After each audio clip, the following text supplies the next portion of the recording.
احتفالية أبطال دمياط من معرض الاتحاد الحمامة المراسلة المصرية. بسم الله الرحمن الرحيم، والصلاة والسلام على سيدنا محمد عليه الصلاة والسلام. النهارده احنا متجمعين في محافظة دمياط بمناسبة بفضل الله نجاح معرض الاتحاد، معرض الاتحاد الحمام المراسل المصري.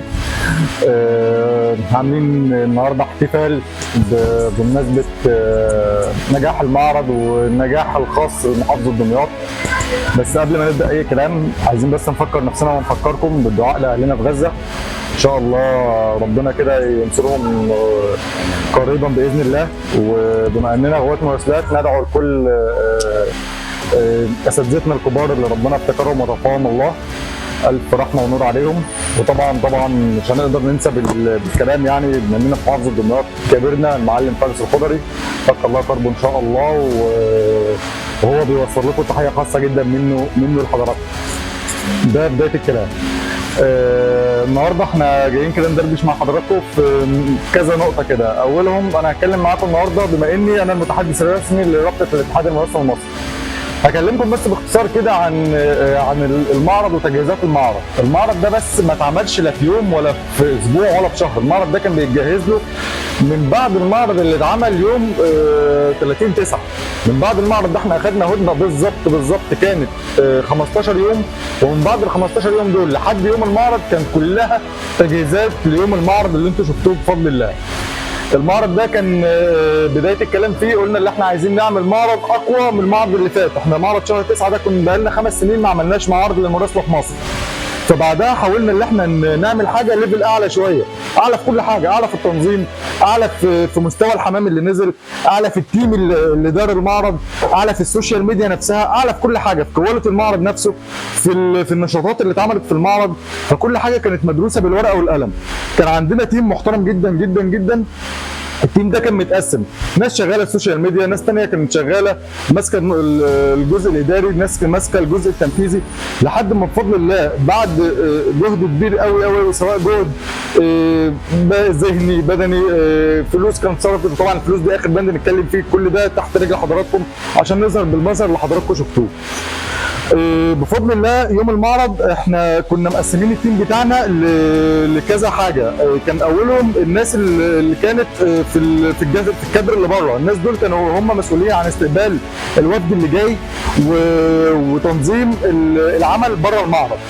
ناس تانية كانت بتستقبل الحمامة، اللي هي اللجنة اللي كانت بتستقبل الحمام من الزوار اللي داخلين اللي هم هيشاركوا في المعرض. اللجنة دي كانت اختصاصها اللي هي أول حاجة تكشف عن الحمام صحيا.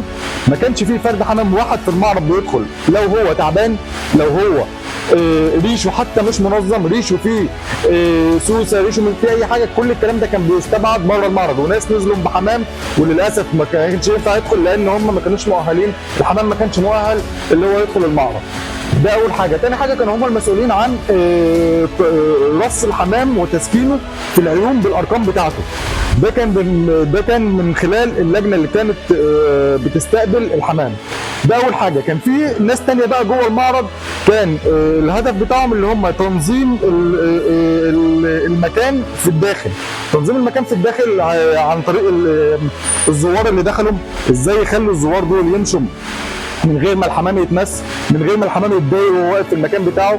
قبل كل الكلام ده ما كانش في حد بيدخل المعرض، ولجنه الحكام شغاله جوه.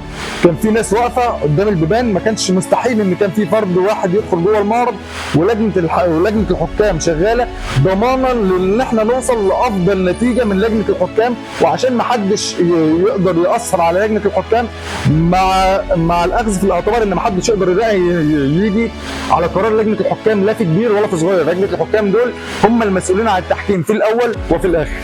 تمام. كان في جوه ناس شغاله في السوشيال ميديا، اولهم انا واستاذ مجدي، استاذ احمد رستم. كان في كذا حد شغال في السوشيال ميديا جوه، ولكن كنا شغالين بوتيره كده اللي احنا نكون ما ناثرش على لجنه الحكام وهي شغاله. اولا كنا بعيد عنهم جدا. غير كده كان في ناس بره غير اللي هم بيستقبلوا الناس، كانوا بينظموا الندوات اللي بره، لان كان في ندوه بره بتتعمل، ندوه عن علاجيه عن الحمام، وكان في ورشه عمل كانت موجوده بقياده الاستاذ الكبير جدا خالد القاضي ومعاه العالمي احمد شريف. غير اللي انا كنت عملت لقاء داخلي مع احمد شريف جوه المعرض، واعتقد اللقاء ده انتوا شفتوه سواء على صفحتي الشخصيه او على الصفحه اللي نزلت في الجروبات بتاعه الحمام المرسل المصري.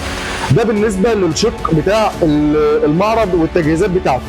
المعرض الحمد لله الحمد لله الحمد لله لحد الان ما شفناش تعليق واحد سلبي على المعرض، بفضل الله بفضل الله نجح نجاح باهر بشهاده كل الناس الصغير والكبير.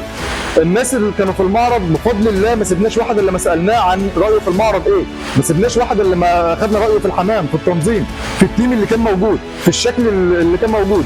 جالنا اراء من بره مصر، وكان في ناس في المعرض من بره مصر من الدول العربيه بفضل الله بفضل الله رايهم كان مبهر بفضل الله.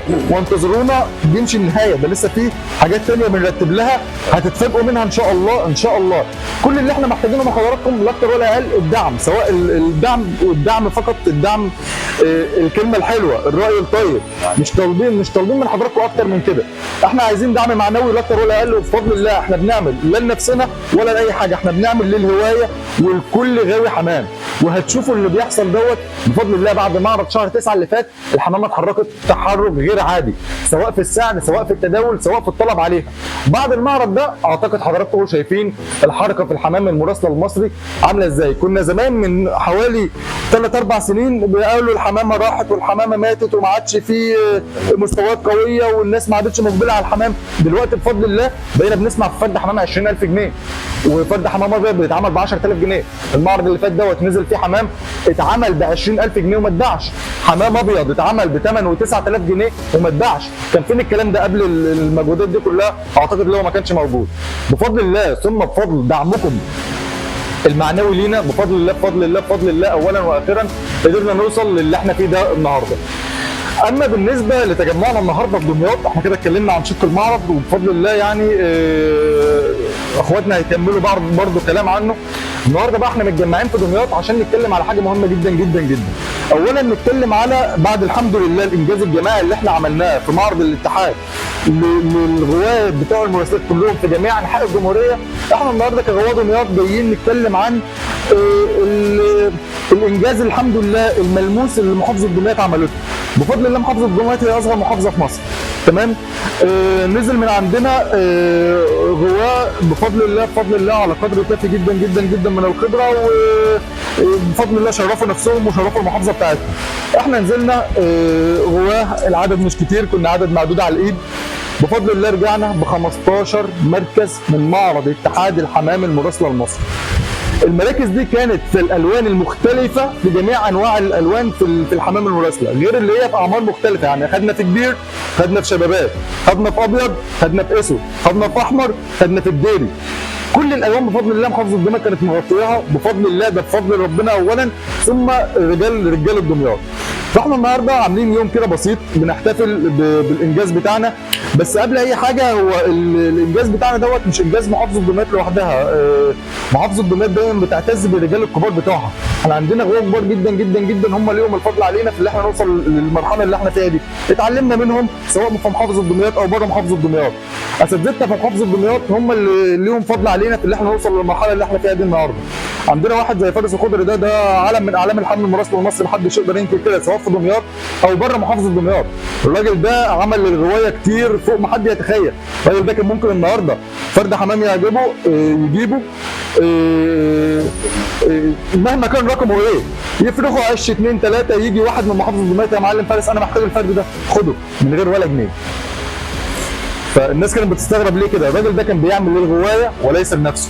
بفضل الله اسمه موجود واسمه هيفضل طول التاريخ في الحمام المراسل المصري موجود، مش محتاجين ان احنا نتكلم عنه كتير. ده راجل يعني احنا بنتشرف اللي هو كان ليه تاريخ كبير جدا وهيفضل ليه طول العمر تاريخ في الحمام المراسل المصري. تمام؟ تعالوا بقى نتكلم عن الانجاز اللي بفضل الله محافظه دمياط عملته. زي ما قلنا لحضراتكم احنا بفضل الله رجعنا من المعرض ب 15 مركز، تمام، سواء اوائل تواني توالت في جميع الالوان، تمام.